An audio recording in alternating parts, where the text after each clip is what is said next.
네, 우리 294페이지 비율 분석법 할 차례네요.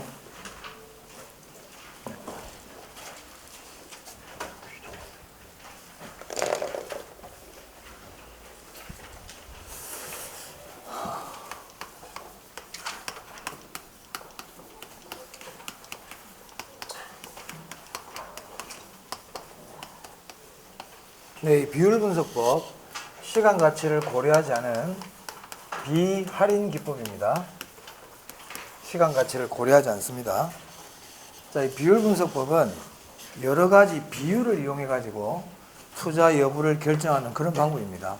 그럼 이 비율 분석법에서 이제 여러 가지 비율들이 나오는데 그 중에서도 대부 비율,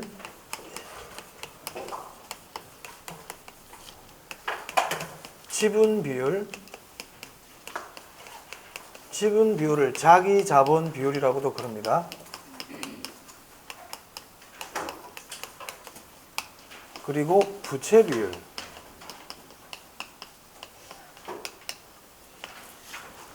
그리고 부채 감당률.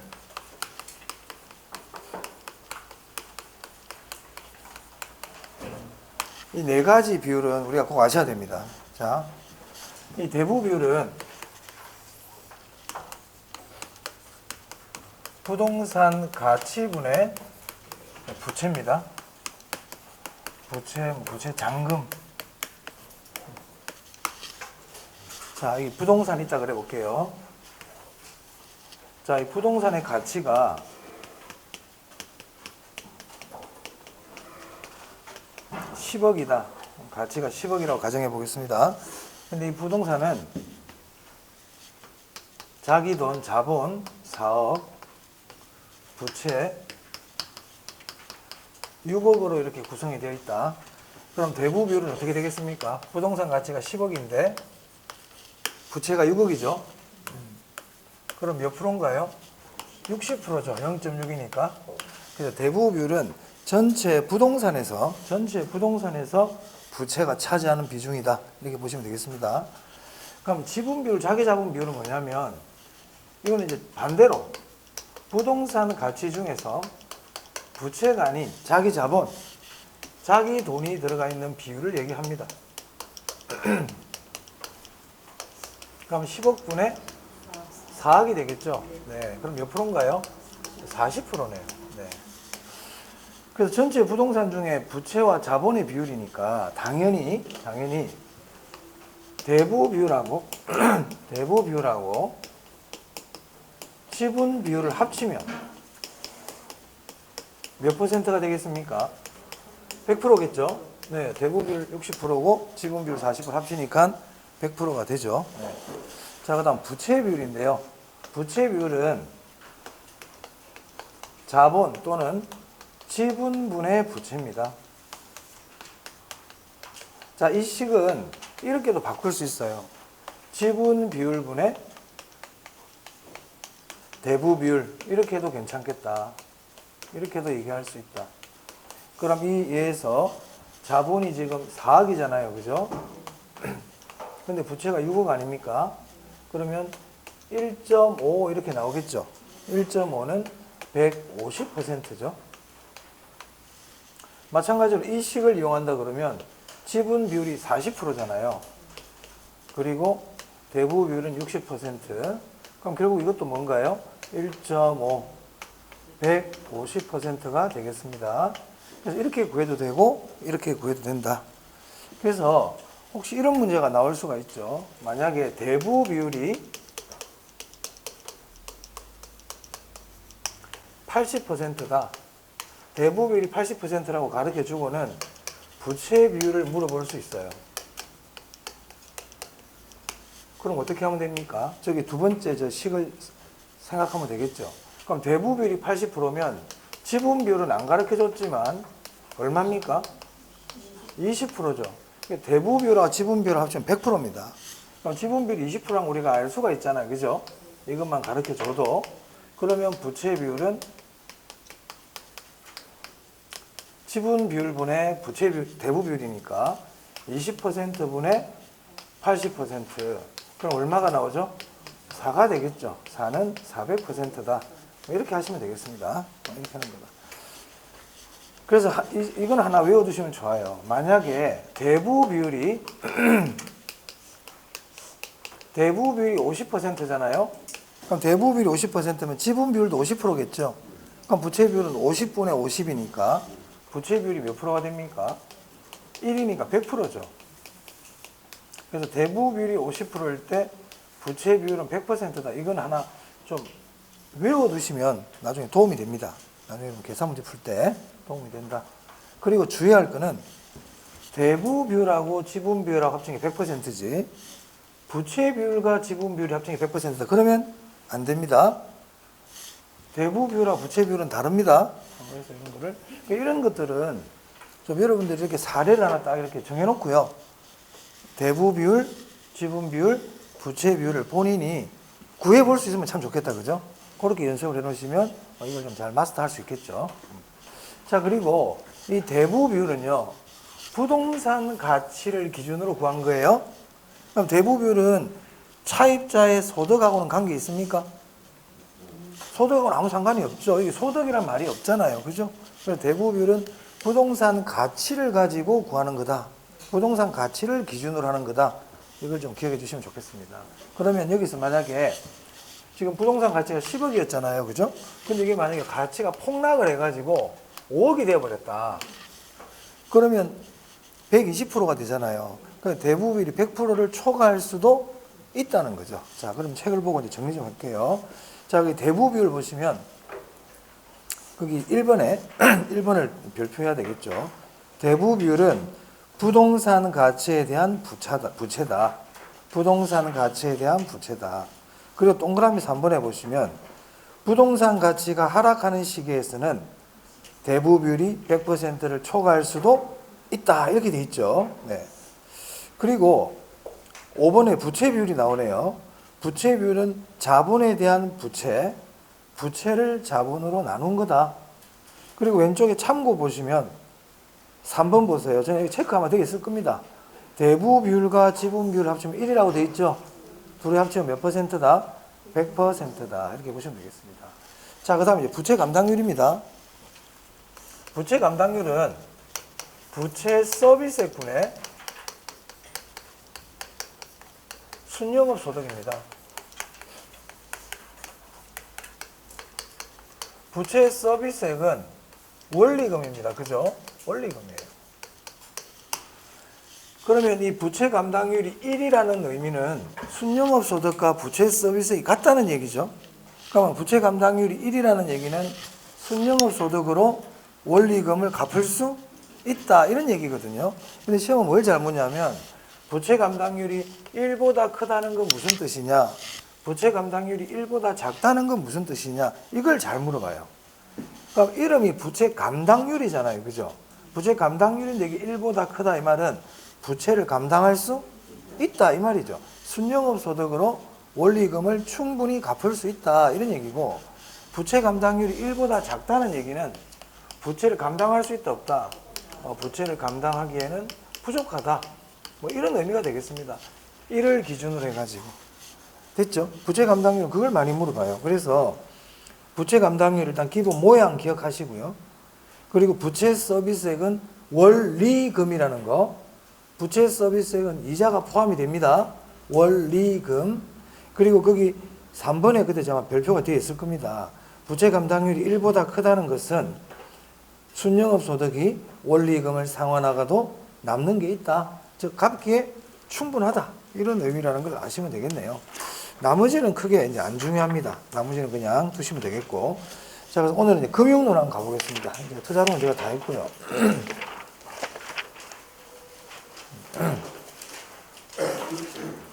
자, 금융론 한번 볼게요. 자, 우리 교재는 310페이지네요.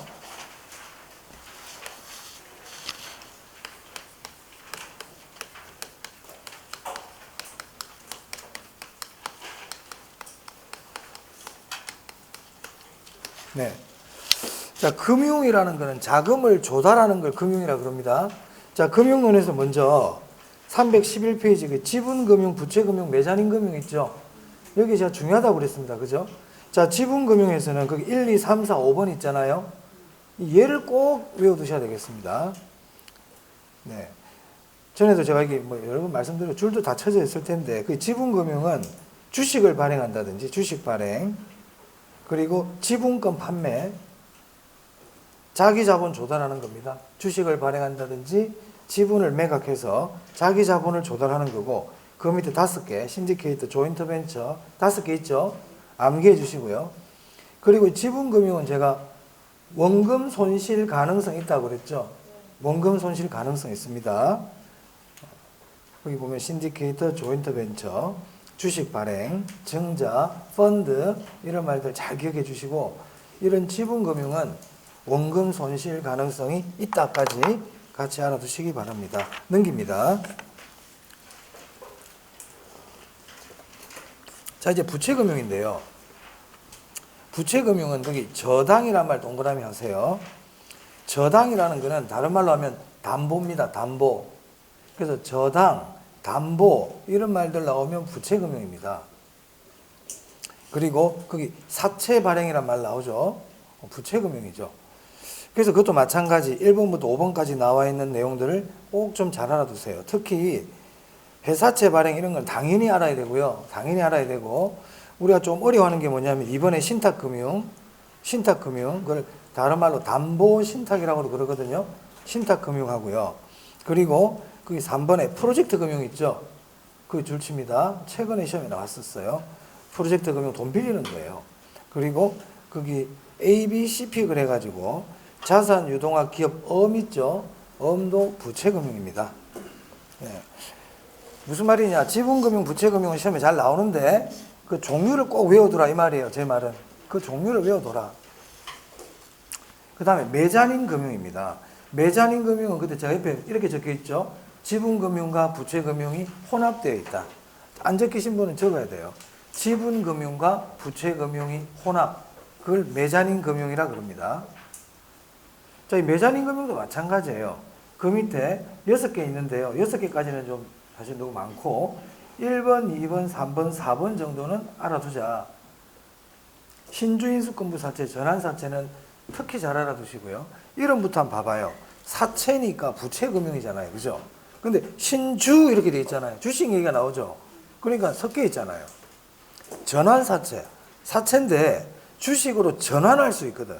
그러니까 지분금융과 부채금융이 섞여 있죠. 그래서 메자닌 금융이다. 이렇게 되겠습니다. 자, 그 다음에 314페이지로 한번 가볼까요? 314페이지로 가시면 주택금융이라고 나옵니다. 보이세요? 네. 자, 주택금융은 둘로 나눌 수 있어요. 둘로. 여기는 체크가 줄이 안 쳐져 있죠? 네. 지금부터 체크하시면 돼요. 주택 소비금융이 있고요. 주택 개발금융이 있습니다.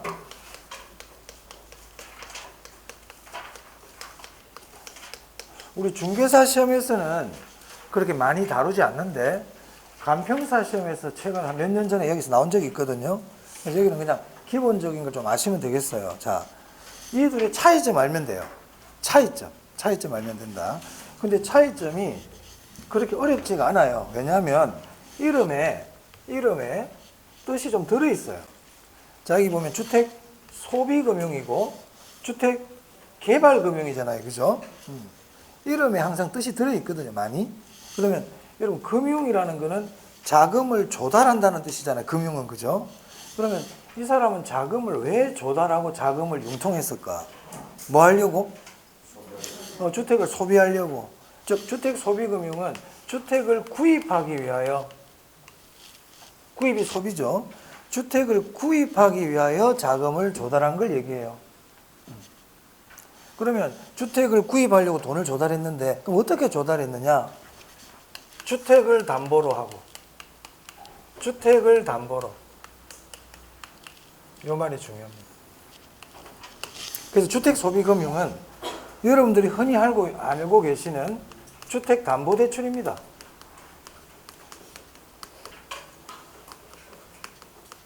자, 그래서 거기 보면요. 주택소비금융에 주택소비금융은 책을 보세요.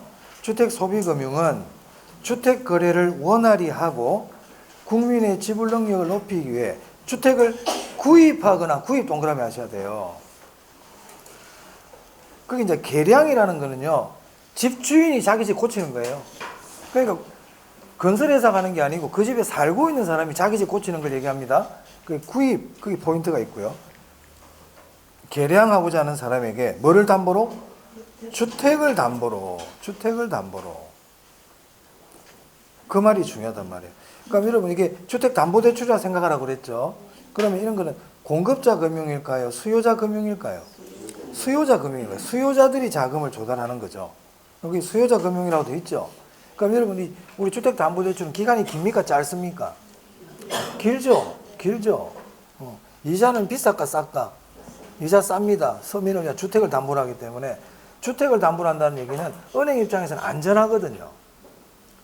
그 담보 자산의 담보력이 높단 말이야. 주택은. 그리고 이자가 싸요. 자, 그런데 주택개발금융 한번 볼까요? 주택개발금융은 이 개발이라는 말이 나오죠. 그죠? 그러니까 이 개발금융은 주택을 개발하려고, 주택을 건설하려고 자금을 조달하는 거란 말이야. 그럼 이거는 소비자들이 조달하는 걸까요? 건축업자, 건설업자들이 조달하는 걸까요? 건설업자, 건축업자들이 하는 거예요. 그래서 주택개발금융은 건설, 건축 이런 말들이 나옵니다. 그래서 거기 오른쪽에 주택개발금융 봐보시면요. 주택개발금융은 주택건설을 촉진하려는 목적에서 이렇게 나오죠. 그리고 건설업자들이 이렇게만 나오잖아요.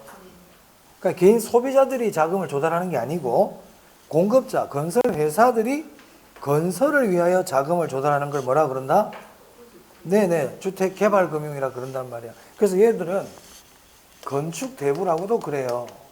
건축대부. 이 주택개발금융은요, 돈을 빌려서 집을 짓는 거예요. 그러면 은행 입장에서 집이 아직 다 안 지어졌는데 그 공사비 전체를 다 빌려줄까요? 안 빌려주겠죠. 주택담보대출은 다 완성된 집을 담보로 돈을 주니까 큰 금액 한꺼번에 일시불로 대출을 해주지만 주택건축대부, 즉 개발금융은 집이 다 완성이 안 됐죠. 그죠? 그럼 어떻게 하느냐면 단계별로 대출을 해준단 말이야. 1층 올라가면 1층에 대한 만큼 추가로 대출해주고 또 2층 올라가면 올라간 만큼 대출해주고 그럼 그 돈 가지고 3층 짓고 또 대출 받아가 또 4층 짓고 이렇게 한다고요. 일시불 대출이다. 단계별 대출이다. 얘는 단계별 대출이에요. 네, 뭐 이런 거 정도 뭐 기억하시면 되겠나 싶습니다. 자, 주택소비금융, 개발금융 봤습니다. 뜻을 아시면 되겠어요? 자, 그리고 오늘은 제가 이제 대출 가능 금액을 좀 해보려고 그러거든요. 대출 가능 금액. 계산 문제가 충분히 나올 수 있기 때문에 일단 제가 대출 가능 금액 어떻게 구하는지 설명드리고 이 책에 나와 있는 계산 문제 한두 문제 풀어보겠습니다. 네. 대출 가능 금액은 출제될 가능성이 높습니다. 네, 계산 문제로. 이제 여러분들 계산 문제도 한두 문제씩 이제 해야 되기 때문에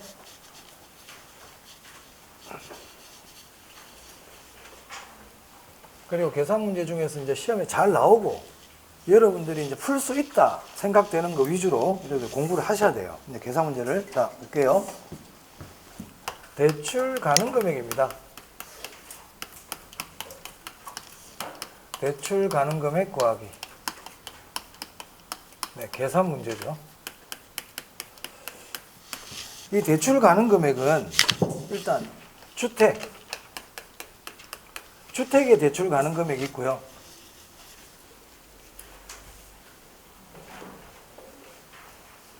상가, 상업용 부동산입니다.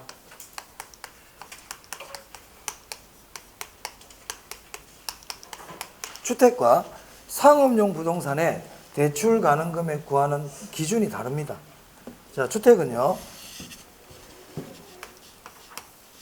대부 비율하고요, LTV죠. LTV 대부 비율 기준과 DTI 기준이 있습니다. DTI라는 건 총부채 상환 비율을 얘기합니다. DTI 기준. 근데 최근에는 DTI 기준을 실무에서 은행에서 많이 안 쓰고요. 최근 은행들은 DSR 기준을 씁니다. DTI는 총부채 상환 비율이라 그러고요.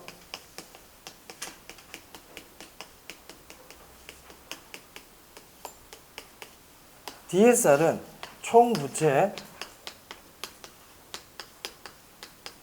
원리금 상환 비율이라 그럽니다.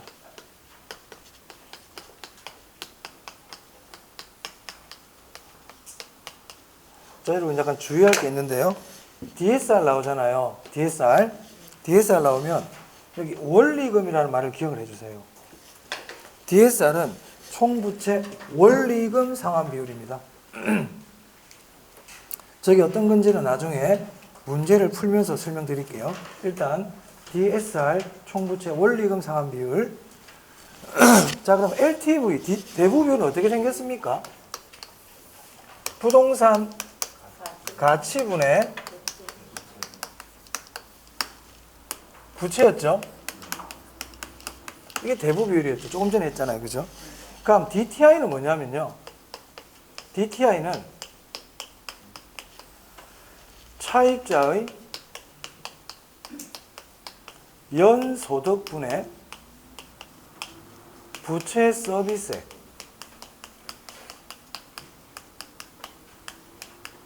부채 서비스액은 원리금을 얘기합니다. 플러스 기타 부채 이자입니다.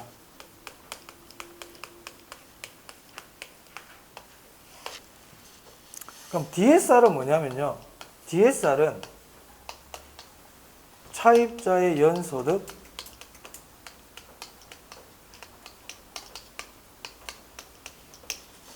부채 서비스액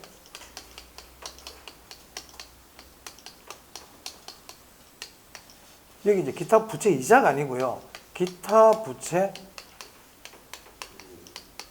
원리금이 되는 겁니다. 원리금. 자, 이게 어떤 차이점이 있는지 한번 볼게요. 잘 들으셔야 돼요. 근데 제가 지금 설명드리는 거를 이해가 안 되면 사실은 크게 중요하진 않아. 나중에 계산 문제 풀 줄 알면 되거든. 근데 제가 처음이니까 이게 무슨 논리인지 설명드립니다. 자, 여기 아파트가 있거든요. 그런데 홍길동이라는 사람이 이 아파트를 지금 구입하려고 그래요. 근데 아파트를 구입하려고 하니까 자기 돈이 별로 없는 거야. 그럼 은행 가서 대출을 받아야 되겠죠. 그죠? 그래서 이제 대출을 받을 때 DTI하고 DSR 기준으로 했을 때 과연 얼마 정도 대출이 될 수 있는지 한번 보겠습니다. 이 DTI와 DSR은 은행의 기준이 있습니다. DTI가 몇 프로다, DSR이 몇 프로다는 기준이 있거든요. 이거는 이제 그 금융위원회에서 정합니다. 이 구체적인 기준은. 자, 그러면 만약에 지금 은행에 DTI와 DSR이 지금 보통 똑같이 적용은 안 하는데 제가 설명의 편의를 위해서 40%라고 가정을 해보겠습니다. DTI와 DSR이 40%란 말이야. 자, 근데 홍길동의 1년 소득은 1억이에요. 이 사람 연봉이 1억의 수익을 갖고 있어요. 자, 그런데 DTI가 40%라 그랬잖아요. 그죠? 그러면 DTI는 차입자의 소득 중에서 부채 서비스액하고 기타 부채 이자를 더한 거라 그랬죠? 맞아요? 이게 40%란 말이야, 지금. 그럼 은행은 어떤 생각이냐면, 홍길동은 그 사람의 소득 1억 중에 40% 정도를 원리금과 기타 부채 이자로 갚을 능력이 있다, 이렇게 보는 거예요. 자, 근데 홍길동이 지금 보니까 대출이 있어. 기존 대출이 있는 거야. 다른데 대출이 있는 거야. 지금 이 사람이 신용대출을 받은 게 있어요. 신용대출을 받은 게 있는데, 신용대출에 지금 이자를 500만 원, 원금을 1,500만 원을 지금 갖고 있는 거예요. 그럼 총 얼마를 지금 갖고 있습니까? 2천만 원을 다른 데 갖고 있다고요. 이 사람이. 자, 그러면 지금 이 사람이 DTI를 계산할 때 이 기타 부채 이자가 지금 얼마죠? 아니지. 이자. 500만 원이잖아요. 맞아요? 500만 원이죠. 근데 1억에 40%면 4천만 원이죠. 맞아요? 그러면 지금 이 사람 이 부채는 지금 갖고 있고요. 이 아파트 담보 대출을 받으면 앞으로 아파트 대출을 갚기 위한 원리금이 이제 생기겠죠. 이 대출 받으면 앞으로 원리금 갚아야 안 되겠어요. 그게 이거거든. 그러니까 이거는 이 은행에서 지금 아파트 담보 대출을 받으면 이 부채 서비스액이 발생할 거란 말이야. 그럼 이제 은행은 이 부채 서비스액이 얼마가 되도록 대출을 해줘야 될까요? 3,500만 원이 되도록 3,500만 원의 원리금이 발생할 수 있도록 대출을 해줘야 안 되겠어요? 그럼 이제 나중에 이제 저당상수를 나누거든. 그럼 은행은 돈을 얼마를 대출해주면 원리금이 3,500이 될까를 계산을 하는 거죠. 그래야만 이 사람이 40%의 DTI가 될 거 아니에요. 무슨 말인지 이해됩니까? 그러니까 이 사람 대출 받으러 왔는데 선생님 지금 보니까 다른 데 이자를 500만 원 갖고 계시네요. 선생님 보니까 1년에 1억 중에 4천만 원 정도 갚을 능력이 있는데요. 지금 현재 500만 원을 딴 데 은행 대출 이자를 갖고 계시네요. 그럼 우리 은행에서는 선생님은 1년에 3,500만 원을 갚을 수 있는 능력이 있다고 봅니다. 그래서 3,500만 원의 원리금이 되도록 대출을 해주겠다. 이런 얘기예요. 그런데 DSR은 뭐냐면 DSR은 이 사람 소득이 1억이잖아요. 근데 이게 기타 부채 이자가 아니고 총 원리금이잖아요. 그럼 이때는 뭐까지 더한다? 이거까지 다 더하는 거야. 기타 부채 원리금이야. 그럼 지금 기타 부채 원리금이 지금 얼마입니까? 2천만 원 지금 갖고 있잖아요. 딴 데서. 그러면 지금 이 은행에서 추가로 발생시킬 수 있는 원리금은 얼마예요? DSR 40%라 그랬으니까 2천만 원이죠. 그럼 이제 이 은행에서는 원리금이 2천만 원이 되도록 대출을 해주겠다는 거예요. 그럼 어떤 게 대출이 더 적게 돼요? DSR이 적게 되죠. 그러면 만약 이건 지금 단순하게 한 개지만 이 사람이 다른 데도 또 사업자금 대출을 받아가지고 돈을 갖고 있다. 그럼 DTI는 이자만 계산하지만 DSR은 뭐까지? 원리가 전부 다 다는 거예요. 카드 대출의 원리금, 자동차 대출의 원리금 다 더해버려요. 그럼 대출이 잘 된다, 안 된다? 안 됩니다. 그러면 어떤 사람이 집을 한 3채 갖고 있다고요, 3채. 그래서 또 집을 또 사러 왔어. 그럼 DTI는 다른 집 대출에서 내고 있는 이자만 포함시켜가지고 대출액을 구하는데 DSR은 다른 아파트 담보대출에 원리금 갚는 것까지 다 집어넣어가지고 대출 가능액을 구하잖아요. 그러니까 DSR로 하면 대출이 안 되는 경우가 허다합니다. 그죠? 그러면 DTI와 DSR 중에서 어떤 게 더 대출이 더 적게 되는 거다? 그렇죠. 정부가 DSR을 만든 이유는 부동산 투기 건전을 위해서 한 거란 말이에요. 대출이 많이 안 되게 해가지고 무슨 말 알겠어요? 한때 아파트가 좀 막 올라갔잖아요, 이렇게. 그걸 막기 위해서 한 거다가 여러분들은 이게 잘 이해가 안 되면 나중에 이제 계산 문제만 풀 줄 알면 되는데요. DTI와 DSR의 차이는 얘는 기타 부채 이자만 포함시키는 거고 얘는 뭐를 포함시키는 거다? 그렇죠. DSR 나오면 원리금 이 글자를 기억하라고요. 그리고 DTI와 DSR 중에서 어떤 게 더 대출이 적게 된다? 그렇죠. DSR이 더 적게 됩니다. 자, 그럼 문제 한번 풀어볼게요. 문제 풀어보시면 알 수 있어요. 자, 어디를 보시냐면 네, 323페이지 한번 보겠습니다. 323. 자, 거기 보면 예제 1번 있죠? 보이세요? 네.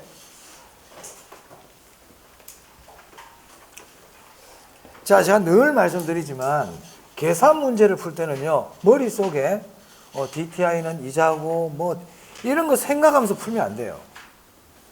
그거는 계산 문제의 식을 이해하기 위해서 공부하는 거고, 시험장에서는 그냥 기계적으로 식을 바로 세워가지고 계산기를 바로 두드릴 수 있도록 해야지, 시험장 가서 생각하고 계산문제 풀 생각 같으면 안 푸는 게 낫다 그랬습니다. 일단 제가 예제 설명드리고요. 최종적으로는 어떻게 풀어야 되는 것까지 말씀드립니다. 자, 그 예제 1번 보면 A는 연소득이 5천만 원이고 시장 가치가 3억인 주택을 소유하고 있다.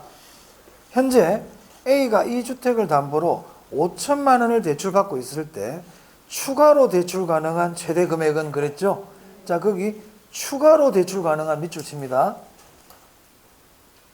시험에 이렇게 추가 대출 잘 물어봅니다. 추가 대출. 그럼 여러분 추가 대출 받을 때 있죠? 추가 대출 받을 때는 지금 기존 대출 얼마 받고 있어요? 이거 신경 안 써도 돼요, 일단. 그래서 이 사람이 지금 대출이 없다고 생각하고요. 대출 가능 금액을 먼저 구합니다. 대출이 없다 생각하고. 그러면 먼저 대부 비율 기준으로 구합니다. 대부 비율. 그럼 이 집이 얼마짜리입니까? 3억짜리죠. 3억인데 지금 은행에 대부 비율이 있을 거예요. 몇 프로죠? 50%죠. 맞아요? 그럼 이 사람 집은 얼마까지 대출이 된다는 얘기입니까?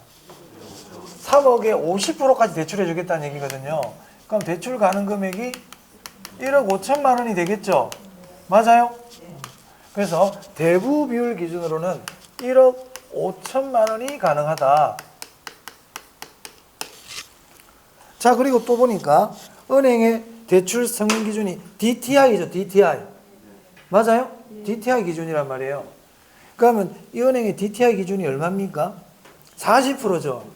그러면 여기 보세요. 제가 일단 있는 그대로 해볼게요. 이 식을 이용해서 해볼게요. 계산 문제는 나중에 어떻게 빨리 푸는지 나중에 보고. 그럼 DTI의 의미가 이 사람 소득이 얼마예요, 지금? 5천만 원이죠. 5천만 원.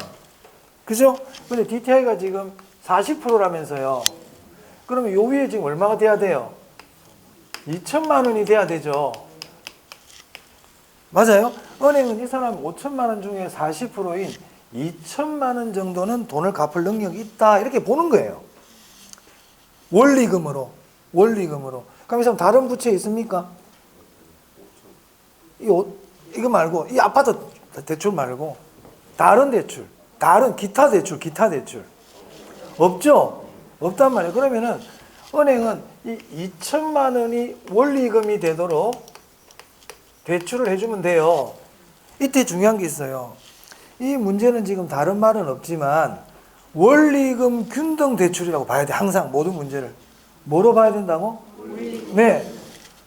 우리 원리금 균등액 어떻게 구하죠? 원리금 균등액은 저당상수를 이용하잖아요.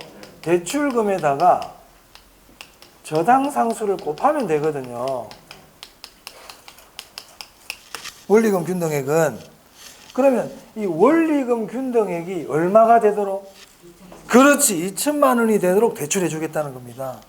그러면은 대출금은 모르죠. 그럼 저당상수가 얼마예요? 0.1 보통 많이 주죠. 0.1이죠. 근데 이게 얼마가 되도록? 2천만 원이 되도록 대출해 주겠다는 거예요. 얼마 대출이 될까요? 2억이 대출되겠죠. 안 그래요? 2억이 대출되면 2억이 10%니까 2천만 원 되잖아요. 그러니까 은행은 원리금이 2천만 원이 되도록 얼마까지 대출해 주겠다? 2억을 대출해 주겠다. 이렇게 되는 거예요. 2억을 대출해 주겠다. 그러면 2억과 1억 5천 중에 어떤 게 더 작아요? 네? 1억 5천만 원이 작죠? 그럼 은행은 1억 5천을 대출해 줍니다. 근데 이 사람 기존에 대출이 얼마 있다 지금? 5천만 원 있지? 그럼 여기서 5천을 빼는 거야. 그럼 얼마 추가 대출이 돼요? 1억이 된다 이 말이에요. 이게 이제 DTI 원리입니다. 근데 시험장에 가서 이렇게 풀면 안 돼. 늦어. 늦기 때문에 이제 제가 지금부터 빨리 푸는 거 보겠습니다. 익숙해져야 돼요. 자, 그러면요. 대부 비율의 대출 가능 금액은 대부 비율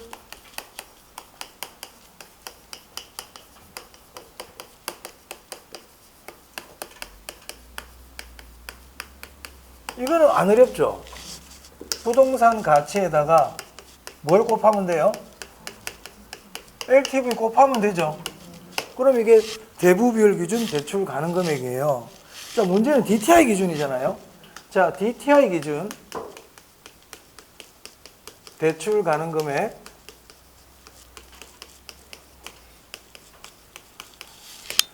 여러분, 아까 DTI는 분모가 아까 뭐였어요? 소득이죠. 이거는 이론으로 낼 수 있어요. LTV는 소득 기준이다, 자산 가치 기준이다. LTV. 부동산 가치분이 돼 있었잖아요. 그걸 여러분 그냥 눈으로 한번 보고 저렇게 생겼구나가 아니에요. 머릿속에 넣어야 돼요. LTV는 제가 동그라미 부동산 가치 동그라미 치면서 부동산 가치를 기준으로 한다 얘기했죠. 다 이유가 이렇게 중요하다는 얘기거든. 그러니까 LTV는 뭐를 기준으로 하는 거다? 자산 가치를 기준으로 하는 거예요. DTI와 DSR은요. 차입자의 소득을 기준으로 하는 겁니다. 차입자의 소득을 기준으로 한다고요. 그래서 DTI 기준 대출 가능 금액은 차입자 소득에다가요. DTI 곱합니다. DTI 곱합니다. 그러니까 LTV는 LTV 곱하고요. DTI는 DTI 곱하면 돼요. 일단 곱해. 곱하고 나서 기타 부채 이자가 있으면 뺀다고요. 그리고 나누기 저당 상수하시면 돼요. 이거를 머릿속에 딱 기억하고 있어야 돼요. 그럼 아까 그 문제 여기다 적용해 볼까요? 부동산 가치가 얼마였죠? 3억이었잖아요. 3억 곱하기 0.5 이렇게 해야 되겠죠? 그럼 1억 5천이구나. 3, 5, 15. 자, DTI 기준 차입자 소득이 아까 5천만 원이었잖아요. 곱하기 0.4. 기타 부채 없었죠? 뺄 게 없죠? 나누기 0.1 이렇게 하면 된단 말이에요. 그럼 얼마 나와요? 2억이죠? 그럼 이거하고 중에 작은 금액 대출해 줘라 이 말입니다. 그럼 1억 5천이 대출되지? 그러고 나서 아까 이 아파트 처음 대출 받은 게 있었잖아요. 이 아파트 자체에서 5천만 원 대출 받은 게 있었죠. 그럼 그걸 뺀다 이 말이야. 그러면 추가 대출 얼마 가능하다? 그렇죠. 그렇게 푸는 거예요. 자, 그럼 만약에 그 문제에서요. 이 문제에서 추가로 한번 넣어볼게요. 제가 자료를 제가 만들어 보겠다고요. 만약에 여기에 이 사람이 사업자금 대출 옆에 추가로 한번 적어봐요.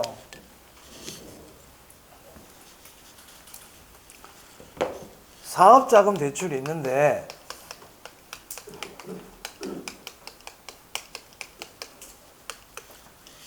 이자 1,000만 원, 원금 2천만 원을 갖고 있다고요. 지금 다른 대출이 있단 말이에요. 다른 대출이. 다른 대출을 이렇게 갖고 있어. 그러면 원리금 얼마 갖고 있어요? 다른 대출의 원리금 3천만 원을 갖고 있죠. 근데 원리금 이자가 1,000이고 원금이 2천이라고요. 그럼 이때 DTI 기준 대출 가능 금액은 이렇게 되는 겁니다. 차입자 소득 지금 5천만 원이었죠. 곱하기 0.4. 자, 근데 기타 부채 이자 얼마 있다고 지금? 기타 부채 이자. 네. 1,000만 원이죠. 그러면 5, 4, 20. 2천만 원에 빼기 1,000만 원 하잖아요. 이거를 나누기 저당 상수 하라고요. 기타 부채 이자를 빼주라고요. 다른 데 돈을 갖고 있으니까 그거는 빼야 될 거 아니에요. 선생님은 소득의 40%까지 카드 쓸 수 있어요. 근데 지금 딴 데서 카드 지금 1,000만 원 쓴 게 있네요. 그럼 이거 빼겠습니다. 이 말이란 말이에요, 지금.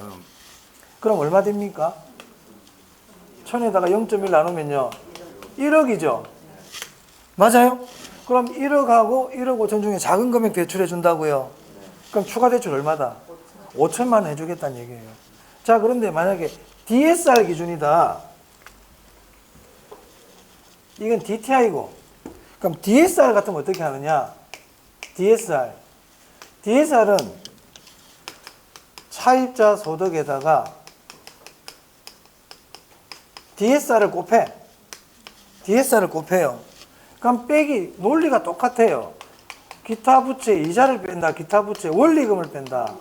원리금을 빼는 거예요. 그리고 나서 이걸 뭐로 나눠준다? 저당 상수로 나눠주는 겁니다.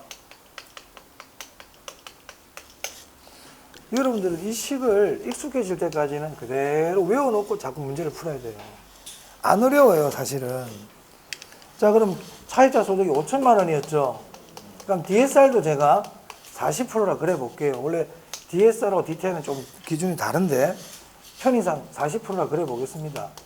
그럼 뺄 때 이제 뭘 빼야 돼요, 여기서 지금?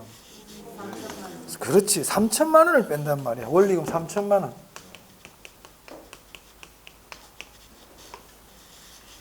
자, 그럼 5천에서 0.3은 2천만 원인데 벌써 3천만 원 원리금 갖고 있죠? 오버돼 버렸잖아요. 대출 안 돼요, 이제. DSR 기준으로는 대출 불가. 무슨 말 알겠습니까? 그렇게 된다, 이 말이에요. 그럼 벌써 이 사람은 지금 DSR 기준으로는 벌써 다른 데 오버돼 버렸어요. 이 사람은 원래 여기다가 저당 상수를 해야 되는데 벌써 마이너스가 나와버리잖아요. 대출 불가, 추가 대출 불가 이렇게 되는 거예요. 됐나요? 네, 그래서 지금 이 식들을 잘 기억해 주시기 바랍니다. 그래서 이 문제를 보면 밑에 그 뭐 풀이 있죠. DTI 비율 이걸 하지 말고 그래서 앞으로 이런 문제를 딱 보잖아. 잘 보세요. 이제 LTV 기준 50%라고? 그럼 그 위에 3억 있죠? 3억에다 0.5 바로 곱하는 거예요. 그럼 1억 5천이구나. 그럼 DTI 기준 아닙니까? DTI 기준은 소득을 가지고 한단 말이에요. 그럼 소득에다 DTI 곱해. 5천만 원 곱하기 0.4 해. 그리고 기타 부채가 있는지 봐. 없죠? 그럼 바로 나누기 저당상수. 그러니까 나누기 저당상수를 안 잊어먹으면 돼. 그러니까 DTI 기준이면 DTI 곱하고 LTV 기준이면 LTV 곱하면 돼요. LTV는 자산 가치에다 곱하는 거고 DTI는 어디에다 곱하는 거고 소득에다가 곱하는 거고. 또 봅시다. 그러면 2번 한 페이지 넘겨봐요. 서울에 거주한 A가 다음과 같이 시중은행에서 주택을 담보로 대출을 받고자 할 때 A가 받을 수 있는 최대 대출 가능 금액 그랬죠? 그럼 이것도 보면 성인 기준이 뭐예요? LTV하고 DTI 기준으로 하고 있죠? 그러면 LTV 기준 60%니까 얼마까지 대출이 될까요? 그 집이 얼마짜리야 지금? 5억이지. 5억 옆에다 곱하기 0.6 바로 하라고. 시험지 옆에다 연필로 곱하기 0.6 해. 시험지에다 바로 해. 그럼 얼마예요? 옆에 3억 딱 적고. 그 다음 소득 있죠? 소득에다 뭘 곱할래요? DTI 곱하기 0.4 했어요? 자, 그 다음에 기타 부채가 있는지 봐야지. 자, 기타 부채 있습니까? 사업자금 대출로 연간 1,200만 원의 이자를 갖고 있죠? 그럼 어떻게 해야 돼? 빼기 1,200 했어요? 그 가로로 딱 묶어요. 그것부터 바로 계산하는 거야. 그럼 얼마 나와? 1,200 나오지? 거기다 어떻게 해야 돼? 나누기 0.12 얼마 나와요? 1억 나오죠? 계산기 잘 두드려야 됩니다. 1억이죠?